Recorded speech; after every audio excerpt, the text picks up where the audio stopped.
আমরা দুদিন ধরে একটা উৎসব করেছি, যেটার আমরা নাম দিয়েছি হচ্ছে মায়ের জন্য টুগেদার উই ক্যান। এবং এখানে আমরা দুটো উৎসব যেহেতু করছি, সো প্রথমে ছিল ধরনীর গান। ধরনীর গান হচ্ছে, আপনারা জানেন যে আমরা 2018 থেকে টুগেদার উই ক্যান তৈরি করেছি এবং যেখানে স্পেশালি এবলরা পারফরমেন্স করেন। সো আমরা প্রায় 5টি নাটক মঞ্চায়ন করেছি। সেই 5টি নাটকের বেশ কিছু গান, আর সবসময় আমরা মিউজিক্যাল পাপেট থিয়েটার করে থাকি। সো এবার মনে হলো যে মায়ের জন্য যেহেতু কিছু একটা করব, সো ওয়াই নট আমরা আমাদের গানগুলোই, যেগুলো আমরা আগে গেয়েছি, সেগুলোকে আমরা নতুনভাবে ধরনীর জন্য করি। তো আমাদের টুগেদার উই ক্যানের গানের দলের নাম হচ্ছে ধরনীর গান। সো এটা একটা ইনক্লুসিভ জায়গা, আপনি দেখতে পেরেছেন যে এখানে আমরা যেমন স্পেশালি এবলরা তো আছেনই, তাছাড়া জেনজি এবং জেন আলফা এবং অনেকেই রয়েছেন যারা আমরা সম্মিলিতভাবে ধরনীর কান্না, ধরনীর হাসি, ধরনীর প্রেম, আসলে ধরনীটা কে এটা আসলে না দেখলে তো বোঝা যায় না, তো সেইভাবেই করার চেষ্টা করেছি। এবং আমাদের কিন্তু মূল উদ্দেশ্যটা কিন্তু ভিন্ন। আমাদের মূল উদ্দেশ্যটা হচ্ছে আমরা একজন ক্যান্সার পেশেন্ট মায়ের জন্য অর্থ সংগ্রহ করছি, ফান্ডিং করছি। এবং ক্যামেলিয়া চূড়ার মায়ের, যা কিনা 4th stage of rectum cancer. আপনারা জানেন যে ক্যান্সার খুবই একটি ব্যয়বহুল চিকিৎসা। সো এটা আসলে একা করা সম্ভব না। এবং আমার ফ্যামিলিতে আমরা অনেককে হারিয়েছি, আমি আমার নিজের ফ্যামিলিকে অনেককে হারিয়েছি ক্যান্সারে। এবং ক্যান্সার এখন এমন একটি জায়গায় চলে গেছে যে এটা খুবই সাধারণ, প্রতি ঘরে ঘরেই যেন আমরা ক্যান্সার পেশেন্টদের পাচ্ছি। কিন্তু ধরনীর গানে আমরা স্পেশালি চেষ্টা করেছি ক্যান্সার পেশেন্টদের মনের জায়গাটাকে একটু দেখানোর।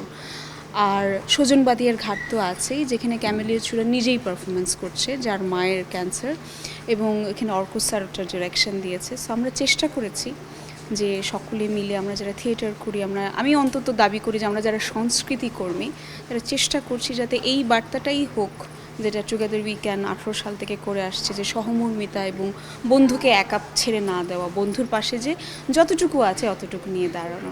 প্রথম কথা হচ্ছে আমার প্রেমটা আছে, সো এটাকে আমি ব্যস্ততার মাঝখানে, এই বিষয়টা আমার কাছে একটু বেশিই মনে হয়। ব্যস্ততা তো সবারই থাকবে, কিন্তু আপনি আসলে করতে চাচ্ছেন কি না। আমি করতে চাই, সো আমি সময়টা বের করি। আমি ঠিক যেভাবে আমার মেয়ের জন্য সময় বের করি, ঠিক সেইভাবে আমি টুগেদার উই ক্যানের জন্য সময় বের করি, কারণ আমার ইচ্ছেটা আছে।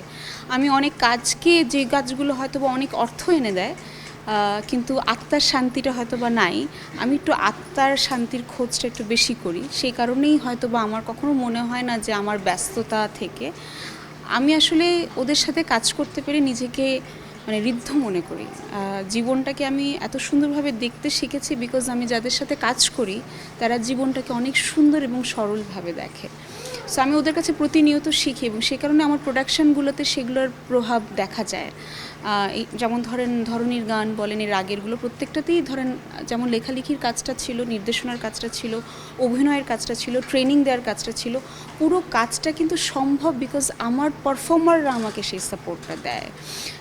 যেমন ধরেন স্পেশালি যারা স্কুলে পড়ে তাদের জন্য কিন্তু সময় বের করা এত সহজ নয়। এখন তো ধরেন শুধু স্কুলের পর তো স্কুলের পর না, তারপরে হাজার হাজার কোচিং, হাজার হাজার ধরনের অনেক কিছু রয়েছে।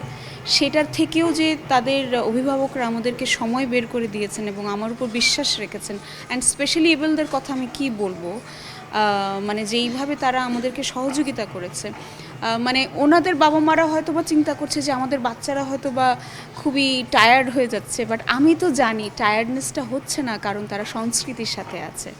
আসলে ভেতরের শিল্পী সত্তাটা যদি জেগে ওঠে, মানুষ অনেক শক্তিশালী হয়ে ওঠে। আমি তো এটাই চাই যে আমরা তো পৃষ্ঠপোষকতার অভাবে 18 সাল থেকে মাত্র প্রতি বছর একবার করে শো করতে পারি, কারণ স্পেশালি এবলদের নিয়ে কাজ করা বিষয়টা আসলে পৃষ্ঠপোষকতা ছাড়া থিয়েটার চর্চা, সাধারণ থিয়েটার চর্চা যেভাবে হয়, এটা সম্ভব নয়।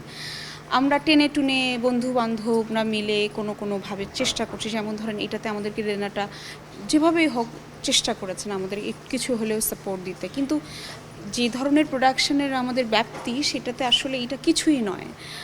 সো সেই জায়গা, এবং আমি তো চাই একটা প্রফেশনাল থিয়েটার হোক। আমরা যারা পারফরমেন্স করছি তারা কেন আমরা পেমেন্টটা পাবো না? কেন আপনারা যদি নাটক দেখেন অথবা সিনেমার টিকিটটা কেটে দেখেন, আমরা কিন্তু সেই জায়গা থেকে কোনো মূল্যায়নই পাই না থিয়েটার শিল্পীরা। সো উল্টা বলা হয় আপনাদের তো ভিউ নাই, সো কাস্টিংটাও হবে না। সো সেই জায়গাগুলো আসলে চেঞ্জ হওয়ার সময় আমি মনে করেই এসেছে। এবং আমি ইনক্লুসিভ সোসাইটির কথা যদি বলতে চাই, সেখানে যদি আপনি সংস্কৃতিতে ইনক্লুসিভনেস না আনেন, সেখানে যদি আপনি কনস্ট্যান্টলি প্রতিবন্ধী দিবসেই শুধু প্রতিবন্ধীদেরকে নিয়ে কাজ করেন, তাহলে ইনক্লুসিভ সোসাইটি কখনো হবে না। 2018-তে যখন নওশাবার সাথে একটা অ্যাক্সিডেন্ট ঘটে যায়, so she was under severe depression, এবং তখনই আসলে বেসিক্যালি এটার একটা বীজ বপনটা আসলে তখনই হয় যে if you want to heal someone you have to be healed first. So জার্নিটা আসলে নওশাবার পার্সোনাল হিলিং থেকেই শুরু, যে ওর লাইফে art is very important. When she does art she becomes better. So যখন ওর লাইফে ও এই মন্ত্রটা যখন সে বুঝতে পারলো, then she decided to spread it all over.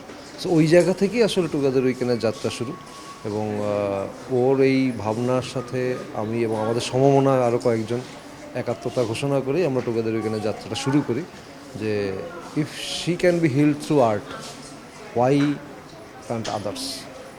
So ওই কনসেপ্ট থেকে বেসিক্যালি আমাদের এদেরকে নিয়ে কাজ করা। হ্যাঁ, it's very challenging, it's very difficult, it very expensive too, but we want to continue it. ইভেন্টটা অর্গানাইজ করার মূল উদ্দেশ্যটা হচ্ছে মায়ের জন্য তো অবশ্যই, পাশাপাশি আমাদের টুগেদার উইকেন্ড যেই এথিক্স বা ফিলোসফিতে বিশ্বাস করে যে আর্টটা আসলে শুধুমাত্রই যে একটা বিনোদনের মাধ্যম তা না, art itself is a healer. So আমরা আসলে ওই কনসেপ্ট বা ওই এথিক্যাল জায়গা থেকেই এই আয়োজনটা করি। আমরা ভবিষ্যতেও সামাজিক দায়বদ্ধতার যে জায়গাটা, ওই জায়গা থেকে আমরা আমাদের কাজগুলি করব। এর আগে সকল প্রোডাকশনই এরকমই ছিল, এবং স্পেশালি আমরা যেই কাজটা সবচেয়ে বেশি প্রায়োরিটি দিয়ে করি সেটা হচ্ছে ডিসেবিলিটি আর্ট। আমরা একটা ইনক্লুসিভ সোসাইটির স্বপ্ন দেখি, এবং এই ইনক্লুসিভ সোসাইটির একটা সেক্টর হচ্ছে আর্টস, এবং আমরা চাই যে শিল্প মাধ্যমে যাতে আমাদের প্রোডাকশনগুলি ইনক্লুসিভ হয়, এবং আমরা ওটার জন্য অনেক বছর ধরেই কাজ করে যাচ্ছি।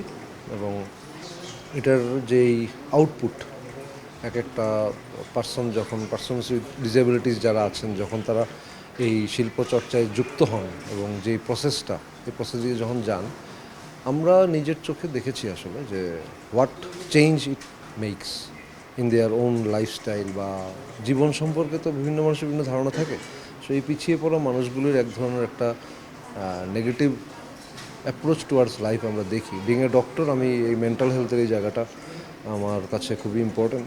সো ওই মানুষগুলোকে একটু বুস্ট করা, এনার্জাইজ করা, একটা পজিটিভিটির দিকে নিয়ে যাওয়া, একটা আলোর পথ দেখানো, যে দায়িত্বটা, যে সামাজিক দায়িত্বটা, আমরা ওইটা পালন করার চেষ্টা করি, এবং ভবিষ্যতে এটাই করে যাব। আপনারা সবাই দোয়া করবেন আমাদের জন্য, যাতে আমাদের এই জার্নিটা যাতে চলতে থাকে, চলমান থাকে, এবং আমরা যাতে এই যে শিল্প এবং মানবিকতার যে একটা অদ্ভুত মেলবন্ধন আমাদের এই প্রোগ্রামগুলির মাধ্যমে আমরা মঞ্চে উপস্থাপন করি, সো এইটা যাতে চলমান থাকে।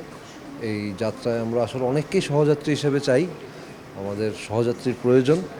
সো সবার কাছে দোয়ার দরখাস্ত থাকবে, এবং সবার প্রতি আহ্বান থাকবে যে আপনারা আরও বেশি বেশি এই মানুষগুলোকে প্রমোট করেন। এই মানুষগুলো আপনাদের একটু সাপোর্ট পেলে অনেক দূর যাবে।